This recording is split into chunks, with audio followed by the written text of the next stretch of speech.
time you say that line. Sorry, may mahal na akong iba. Sorry, meron ako iba.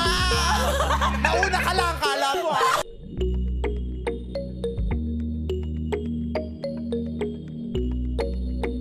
Tila ni Res baka ni Chinita Princess Kim Chiu ang mga pagpaparinig sa kanya ng dating nobyo na si Sian Lim. Ito nga ay matapos ang naging eksena ni Kim Chiu ngayong araw sa It's Showtime May 18, 2024. Sa latest episode nga ng Especially For You ay isa-isang sinabi ng mga Showtime hosts ang linyang may mahal na akong iba.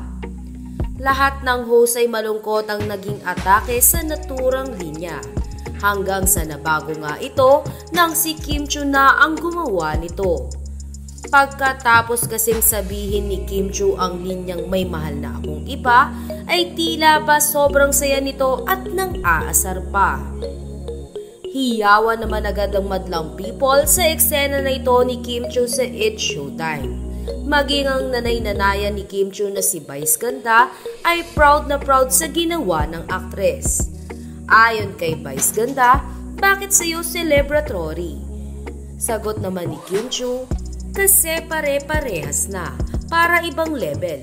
Lahat malungkot pwede mo naman sabihin ng masaya Pagkatapos nga itong sabihin ni Kim Chiu ay agad naman na binuking ni Meme Bai si Kim Chiu. Dagdag ni Vice Ganda, sorry, meron na akong iba. Nauna ka lang, kala mo ha. Agad naman na nagtakbuhan sina Kim Chiu at Vice Ganda pagkatapos nito. Kilig na kilig naman ang Kim Pao fans sa tapang na ito ni Kim Chiu. Anila ay makikita mo talaga na masaya na ngayon si Kim Chiu. Dagdag pa nila na deserve ni Kim ang ganitong kasiyahan. Lalo na at matindi talaga ang pinagdaanan nito sa kanyang naging buhay pag-ibig.